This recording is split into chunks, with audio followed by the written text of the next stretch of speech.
This week on The Gadget Show. Exploding aliens, super slow-mo disintegrating cars, and very, very butch men with big guns. Yay!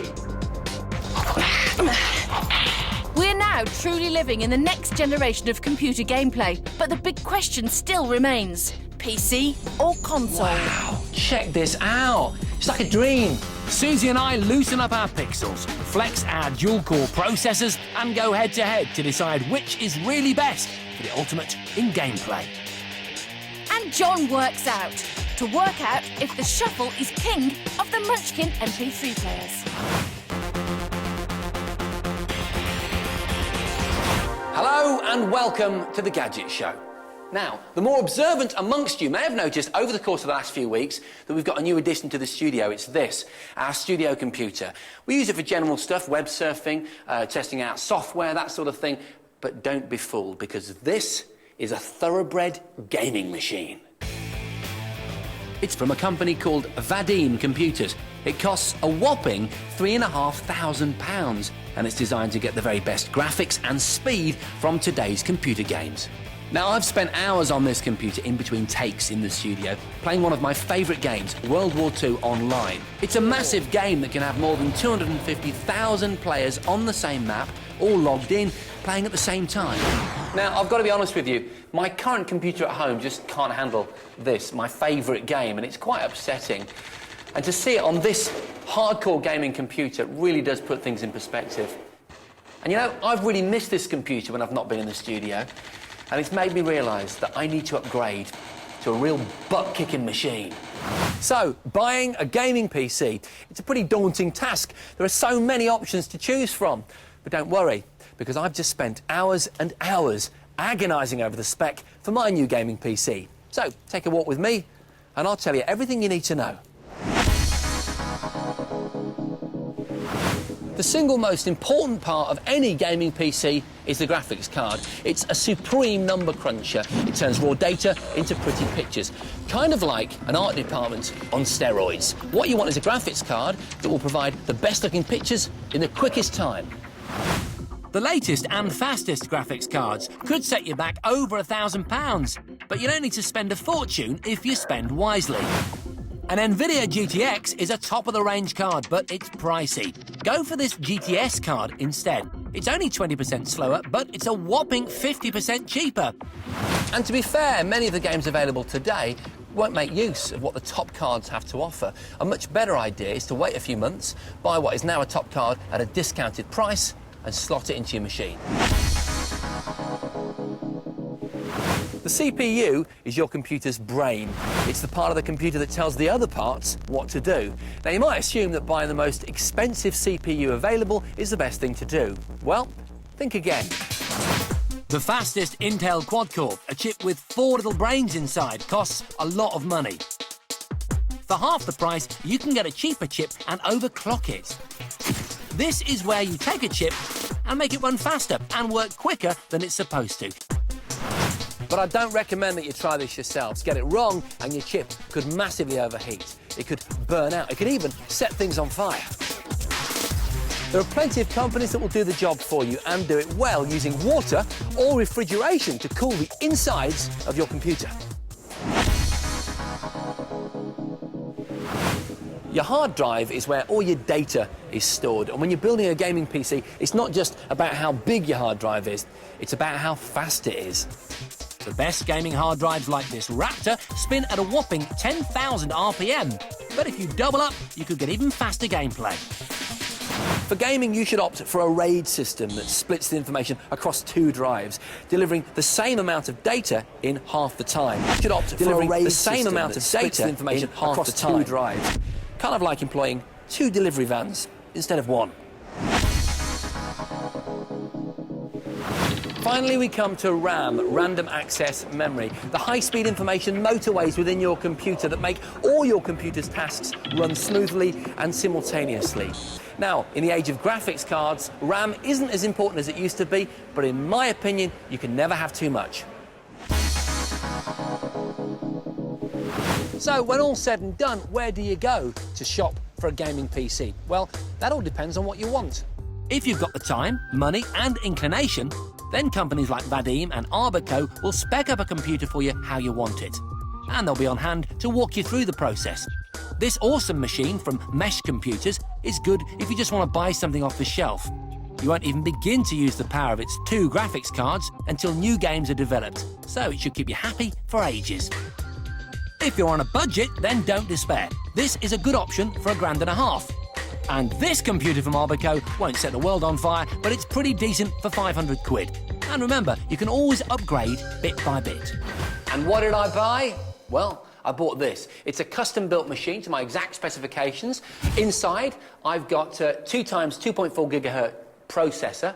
I've got an NVIDIA graphics card, which is 768 megs, if you're interested, which, you know, is quick, but it's not the quickest. I've got 2 hard drives, one for the system operation and the other one purely for gaming, and that one runs at 10,000 RPM. That's a real key point to take on board if you want to make a fast gaming machine. And all the pipes that you can see there, they are dedicated to throwing water around the machine, which cools all of my components, enabling me to overclock it and make it even quicker. And the whole package, £2,500 including VAT. All right, Suze. Very interesting. Chicken or beef? I'll have the chicken, please. Thank you. Yeah, good stuff. But of course, it is possible to get some truly awesome game-playing computers for just a few £100s. And I'm not talking about budget reject nonsense. I am talking about machines at the pinnacle of gaming design with some truly awesome gaming technology. Ladies and gentlemen, I am talking about games consoles. Seriously, Jace, how can you spend £2,000 on a computer for playing games when you can have these specifically designed consoles that cost what? The most is, what, PS3, 450 quid? Yeah, there's no doubt that your trolley is filled with some great kit, but as far as I'm concerned, there is no comparison. Well, I think there is. Well, we'll see, won't we? And you'll see too, when later on in the show, we're going to show you what happened when I put my PC up against Susie's consoles in a kind of super gaming machine deathmatch. Yeah, there were no performance-enhancing drugs, no cheat codes, no surrender. Stick around to find out which machine gave the ultimate way of experiencing the ultimate in gameplay. Right, now I want to talk about MP3 players. And to ease ourselves into the subject, I'll begin with a question. What's the smallest MP3 player in the world? Come on, chop chop. You're absolutely right. The correct answer is the iPod Shuffle. But the Shuffle isn't only the smallest MP3 player in the world. Apple are also calling it the most wearable iPod ever. That's because of this little clip on the back, which means you can clip it onto your clothes. Now, this hasn't exactly made the Shuffle an item of haute couture, but it has helped it to penetrate an altogether healthier and more down-to-earth market. Sports. But surely the Shuffle can't be the only player that's good on the go. Well, it's not. There are actually quite a few extremely lightweight MP3 players out there. So I've decided to test the Shuffle against 2 that look particularly appealing. There's the Moby Blue Cube 2 and the iRiver S10. The iRiver S10 is more expensive than the Shuffle, but unlike the Shuffle, it's packed with features, including a radio, alarm clock and voice recorder. It's easy to transfer files by dragging and dropping them, and it supports numerous file types. The Cube 2 is heavier than the Shuffle and the iRiver at a gargantuan 18 grams. It too has loads of features, including video playback. Like the iRiver, it can be used as portable data storage and works on drag-and-drop principles. No extra software needed here. So can either of these contenders take on the Shuffle? I'm going to try them out in their natural environment, the gym. My first test is usability, and I'm going to do it on a treadmill. I've never been on a treadmill before in my life. I want to see how easy these little MP3 players are to operate, an essential factor when you're concentrating on your athletic prowess. Paul here will time me to take each player out, find a specific track and listen to it. First, the iRiver S10. Okay, marks, get set, go. It's got semi-touchscreen navigation. You actually click down on different sides of the screen, and it's quite intuitive to use. 21 seconds, that's pretty good. Next up is the Moby Blue Cube 2. Go. Its rubbery buttons are tiny but quite touchy-feely, and the menu's fairly easy to get round, as long as you're holding it the right way up. 25 seconds. And last up, the shuffle. Go. It has a simplified iPod control layout, but the lack of display makes it really hard to find the right track. How frustrating. I just have to keep on scrolling blindly till I hit it. 28 seconds. Oh dear. So, on the move, the iRiver is much the easiest to operate, with the Cube coming a close second. The shuffle might have the edge on minimalist chic, but the much-vaunted clip is actually no more convenient, and I really miss the display. Challenge on, let's go. We got the bike, we got the rower, cross-trainer to do, we've got some weights to do, a bit of core stability. How's that feel? Fine. Rowing team, I never did it. Little glance to your right, right?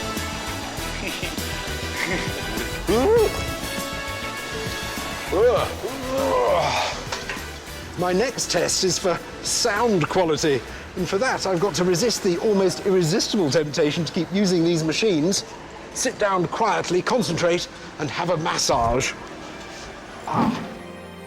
It might look like I'm being pampered, but I'm actually doing some very serious listening. And the first contestant is again the iRiver.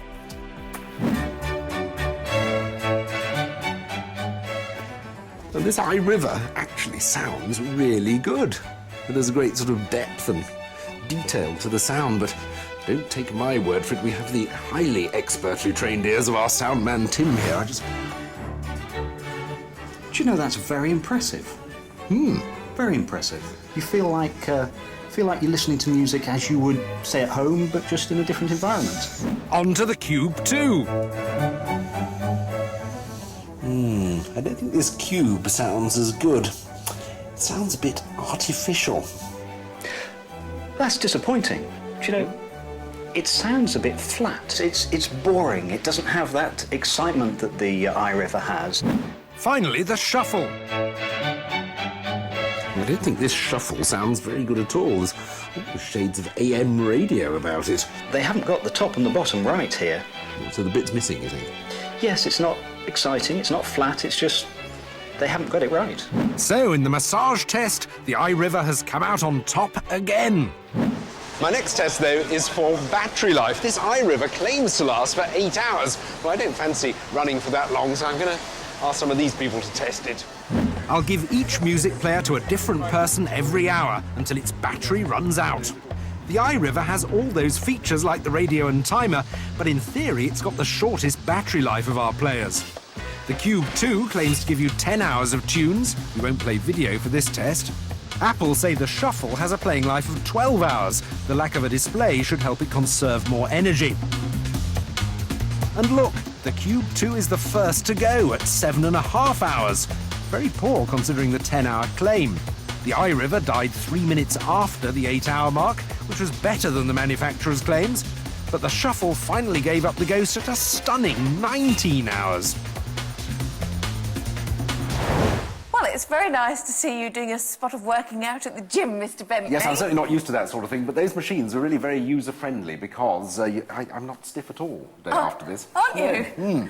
Right, so which was your favourite? My favourite's definitely the iRiver, and I'm going to give it 4 Gs because it sounds the best. It has that display which does come in useful, and all those functions like the radio and things which I'd really like. And then did you have a second favourite? Yeah, that would be the Shuffle, and I'm going to give that 3 Gs because it is the most stylish of the 3, but it is a case of style over substance a bit with that sort of iffy sound quality. OK, all right, then that leaves the Moby Blue finally. Yeah, What about which is only just behind the Shuffle, so I'm going to give it also 3 Gs. The problem is I just feel it's a bit too much like a piece of jewellery. A piece of jewellery? What, like a Lily Savage earring or something? I was actually thinking more Lily Allen, actually. Very nice, thank you, John.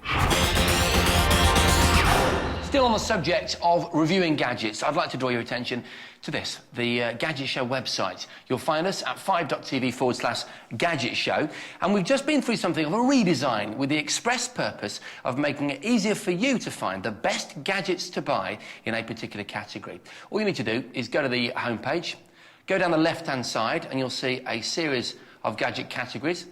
Click on the one you're after. And immediately you're presented with what we consider to be the 3 best gadgets in that category. The idea is it makes the whole business of finding the best gadgets to buy a lot easier. So before you go and buy your next piece of technology, make sure you check in with us first. Right now, though, it's time for the critical list.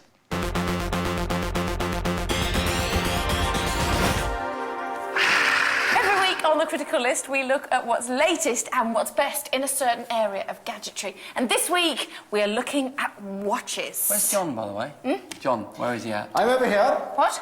I can hear him, but I can't actually see him. John, hello? I'm over here. No idea No. where you are. No. Here. Where? Here. Oh, my God, that's incredible! That's brilliantly disguised. You see, I've got a camouflage watch. Right? It's the latest version of the MTM Hawk Special Forces camouflage watch. Cool! As used by one of Susie's favourite men, Jack Bauer. 24. In 24.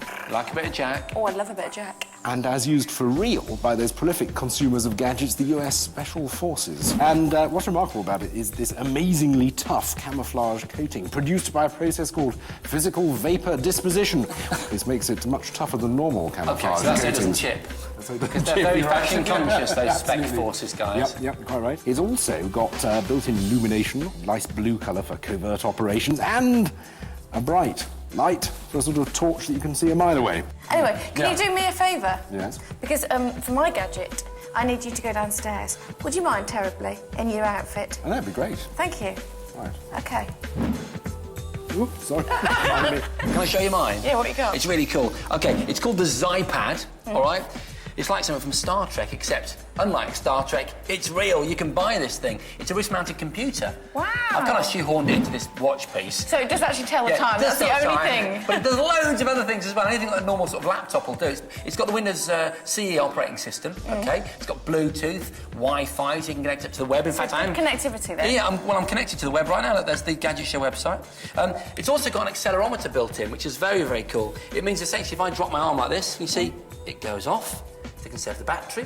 If I bring my arm up, it knows I'm looking at it, the light comes on. That's very sci-fi, isn't it? You can put Linux on it already, OK, which you know is the kind of geek operating system of choice. And so you're going to see games, you're going to see location-based games, internet, all kinds of comms, Skype, voice over IP. That's kind of where it's going. I think it bodes well for what's coming in the future. And I'll just show you, this is coming straight from a storage card that I've got in. I'll go full screen. It's very easy to use. Look, there's a bit of the Gadget Show playing. You've got USB there. You've got your sound input, microphone, headphones. I've got a 2 gig SD card with a couple of episodes of the Gadget Show on it. How about that? Yeah, that is mind-blowing. Eh? Very good. The Zypad. I've got a couple of PMRs. I thought you were a bit moody today, Suze. No. Sorry. No, this is nothing to do with hormones. PMR stands for Private Mobile Radio Communicators, or, in other words, watch walkie-talkies. Nice. Yeah, well, they're professional standard. Like it? I really like the look yeah, of it's it. quite cool, isn't it? It uses 8 channels, and each channel's got 38 subcodes. So effectively, you've got a choice of over 300 channels to have a private conversation on, which I think is really, really good. Yeah. But I want to prove to you that it really works, which is why I sent John downstairs. So can we just go outside? Get it. And see if we can see Go on, him. then. I'll press this button here, and that will alert him that I want to speak to him. Cool. Okay, and then I'll speak to him by pressing this one down here. Hello. Okay, John, I need to know where you are. Please jump up and down. Oh, it's that tree. There he Over is. there. It's so difficult to say, camouflaged. I'm going to ask John to walk along the back wall there. Okay, right, so... John, please walk up and down the back boardwalk. Your Okay, mind works. understood. It's fascinating. Oh, look. Look at him. Is he going to hit me? You love this, don't you? Men dressed as trees doing exactly what you asked them to do. He's a tree. John. I love it. John's got children, and the strange thing, unlike me, his children are old enough to actually watch him and get embarrassed. Look, he's almost skipping. He's saying hello, look. The guy never says anything. He didn't Walk see past him. a tree, mate. No. At least acknowledge him. It was camouflage, though. Yeah. You can't see him. No, you're right. Let me just tell John he can come back upstairs. Yeah. Thank you, John. Please now come back upstairs. See you in a moment. Bye. There he goes. Now it's time to return to our computer gaming face-off. We wanted to find out which is the best way to play computer games. PC. Or console. So I've built a custom machine, all right, to try and connect me to the noble art of gameplay. I think no amount of money is too much to prevent me from attaining my dream. But I think that you get a fantastic, purpose-built gaming computer if you just use your noddle and buy a console. It was clear that we weren't going to agree, and you know what that means on the Gadget Show, don't you? Eh? Challenge. This is Amiga Sector in Harrow, and it's one of a chain of massive computer gaming arenas. And today it's hosting the biggest battle it's ever seen. Me versus him. Console versus PC. We hired a private room for the day and kitted it out with everything we would need for our challenge. Yay! Wow, check this out. It's like a dream. We're locked in a room, Suze, with all the best consoles on the planet, a ridiculously powerful PC, hundreds of games. Yep. You got your little Superman T-shirt on. Yeah. You're wearing flat shoes, so I feel taller. I don't believe I just did It's that. perfect. The challenge. Oh God, I was flashing. Did you see me? I did Good. That was good, wasn't it? This is my very own brand new gaming PC. Isn't it lovely? It's a liquid-cooled neon-cabled monster. To take Jason on, I've got my choice of the 3 most advanced consoles that have ever existed in the history of forever.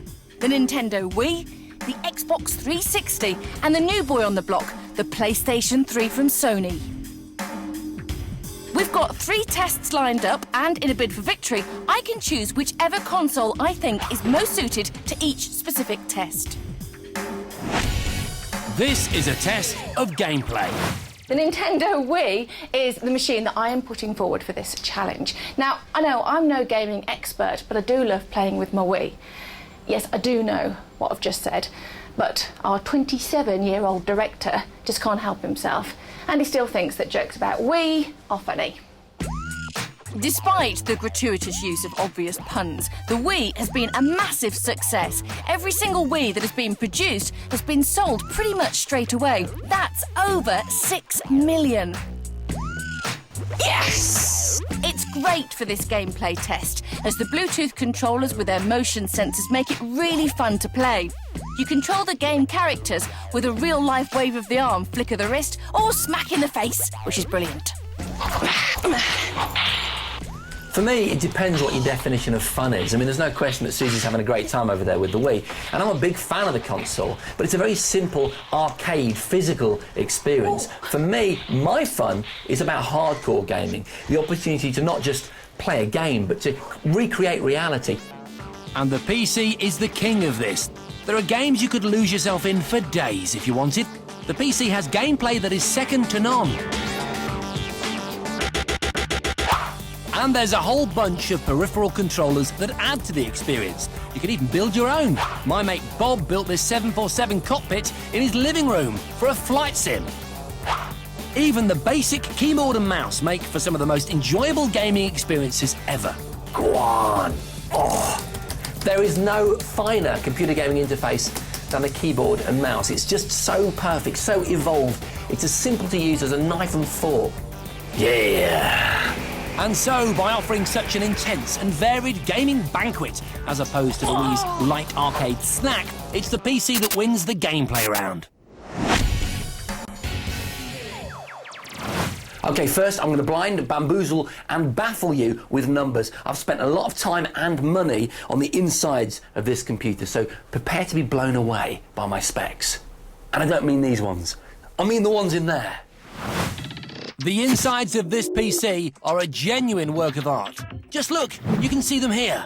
Look at the pretty lights while I tell you about it. I've got 2 RAID hard drives with 500 gig of storage, 2 gig of RAM, and a lovely dual-core processor overclocked to run nearly 50% faster. And even with the resolution cranked right up, the pictures on the screen are coming thick and fast, with no lag. It looks really smooth, and the sense of speed is awesome. Now that's power, Suze. Just check that slide out. Yeah, whatever. Well, you know what? I'm glad that you're happy with your specs, the amount of money you spent building it. I, on the other hand, have let a team of thousands design my computer for me. Behold, the most powerful games console ever, the Sony PS3. The PS3 has the advantage here because it's been designed from scratch with one purpose in mind: gaming. The PC is still constrained by having to work like a PC. The PS3, on the other hand, just uses its super-fast cell processor and monster graphics card to bring you games and graphics like this. You've got photographers at the side, look at that. Taking pictures, it's so exact, it's just extraordinary. So, it's the PS3 that technically wins the technical round. Hooray! For online gaming with a console, you just have to go for the Xbox 360 with its Xbox Live. With over 2 million players, there are games for all abilities from novice to expert. All you need is a broadband connection and you're ready to go. You get a trial package included. After that, it can be up to £40 a year subscription. Subscription? Are you having a laugh, Suze? There are games that are free on a PC that you can play online that are bigger than anything you get on Xbox Live, and the ones you pay for, you know, you're talking millions of players, not thousands. World of Warcraft alone, for instance, has more than 8 million players. That's one game with more than 4 times as many players as everyone on the whole of Xbox Live. And look, we're both playing Rainbow Six online, me on the PC and Susie on the Xbox, but I've got nearly 50 players, whereas Susie's only got 8 players in her battle. So it's without a doubt that the PC takes the online gaming section. Yay! And with 2 to 1, it takes the challenge. Oh, won't you take me home tonight? All right. I still think that you can get a real buzz out of gaming with these games consoles. They're so good. Hardcore gamers require a PC. Just take my word for it. Ha! Yeah, well, you're bound to say that, aren't you? You just spent £2 and a bit grand on a computer that you've got to justify to your girlfriend. Value for money, that Claire? is. Well, we will see, won't we? Because we've got one more definitive test coming up later in the show, which involves a professional gamer, some low lighting, some heavy breathing, a little bit of sweat, some baby oil, and some medical monitoring equipment. Yeah, OK, I lied about the baby oil. Now, do you remember how excited we all were when Google Earth was launched last year? It's a free program that gives you a digital picture of anywhere in the world. Admittedly, it's made up out of a patchwork of images from various sources, but compared with what we had before, which was nothing, it's mind-blowingly brilliant. You may not be aware that these days Google aren't the only people offering free digital maps of the world. Microsoft, ever determined not to be outdone by their main rival, have come up with theirs. It's called Live Search Maps. Like Google, there are digital pictures and maps you can tilt and spin round. And like Google, there are actually 3D models of buildings like the London Eye. But now they've gone further. They've got planes flying all over Europe, taking millions of pictures to give you a closer, more detailed view than you'd get with top-down satellite imagery. And this is one of those planes which I'll be joining on its mission to take images of Stoke-on-Trent.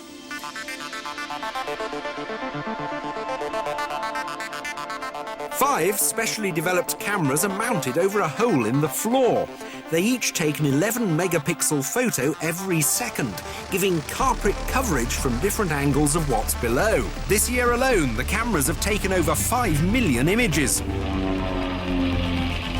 The pilots fly in straight lines 1/4 of a mile apart and must keep within 24 metres of the pre-plotted course.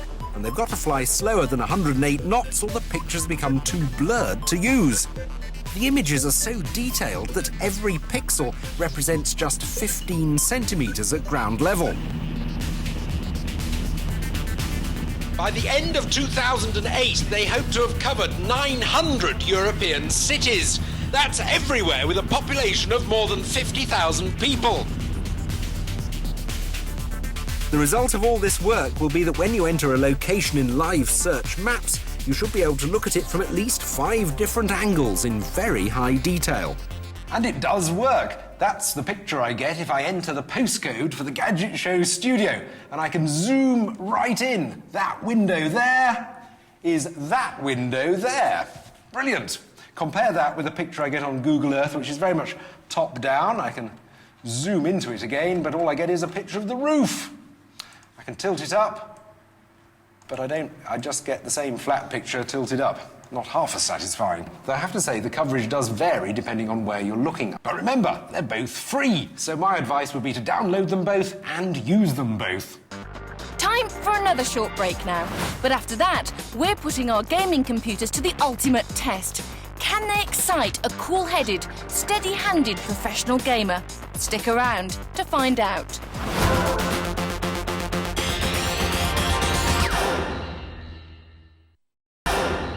Welcome back. Now it's time to give our gaming computers the ultimate challenge. That's right, because Susan and I have had a bit of a disagreement, as is often the case, over which offers the best gameplay experience. PC or console? I think it's fair to say that despite being very expensive, my computer so far has won. What? Is that fair? Yeah, so far it's been on top. But this test now is really going to separate the men from the boys. Do you use hairspray or is it gel? Help. This is Sujoy Roy, a founder member of Amiga Sector and a very serious gamer. He was the UK's first and most successful pro gamer and has earned hundreds of thousands of pounds in sponsorship. If anyone can settle this for me, he can. Hi, Sujoy. Thanks for helping us out with this. Yeah, Good to meet you, man. Right, what we Hope want you're you feeling to do... we want you to wear this as a heart rate monitor, and then we want you to play a couple of games with the games consoles and a couple of games on PC, and we want to see how excited you get. Okay. All right, so pop that on. We'll be monitoring Sujoy with this special software that connects wirelessly to the monitor around his chest to provide real-time heart rate information. Sujoy, would you follow me over and sit in the gaming chair, please? Nice and calm. Nice and calm. He's competed for million-dollar prizes in tournaments all over the world, but he's never had to deal with me and Jason before, and his initial heart rate was quite high. As he settled down into gaming, though, he regained his calm and let loose. First, he played on the PC. We're not so interested in the starting heart rate. We're looking for any peaks on the monitor that would indicate excitement. Oh, his heartbeat's going up, look, Susan, he's to 90. excited, yeah! As he gets some air. Halfway through, Sujoy swapped to play with the PS3. As the only console to win its group, it had to be my weapon of choice. His resting rate's gone below 80. Apparently, when he's playing in a tournament, Sujoy looks at gaming as more of a mathematical exercise, counting his way through the round and working out what will happen and when. Is this the first time we've played PS3? Yeah, I've never played the PS3 before. This is really good. The graphics are amazing. Because of his playing style, there's no wild fluctuations in his heart rate, but we did get some pretty interesting information. Data gathered, it was time for the results. OK, so we've taken the information from here. Thank you, glamorous assistant. You like that? Yeah, very good. The heart rate monitor, and we've printed out the results. It's very profesh, isn't it? Yeah, profesh. Oh. OK, I've got the results for when he was playing the games console, and he peaked, interestingly, on both games at 92. Hey, pretty high result. But not high enough! My guy peaked at 96 and 97. Oh! Which proves that the PC is a far more exciting and involving experience than the console. All right. Absolutely brilliant. OK, well, I concede to that. All right, I accept. Because I haven't won that many challenges this year. I'm really chuffed. I thought we're about equal. I don't think so. OK, I accept that if you're a serious gamer, then you've got to have a PC. But, can I just make this point? Absolutely. Can I just make this point? I happen to know, ladies and gentlemen, that Jason Bradbury, along with this marvellous, fantastic, oh my God, I love my PC, at home, has got an Xbox 360, a Nintendo Wii, and a PS3. Point made, thank you. Was that clear enough? That was clear. All right, fair enough. I need to get out more, all right? But the main thing is, I won, all right? And on that fabulous note, all that remains to be said is goodbye. See you next time.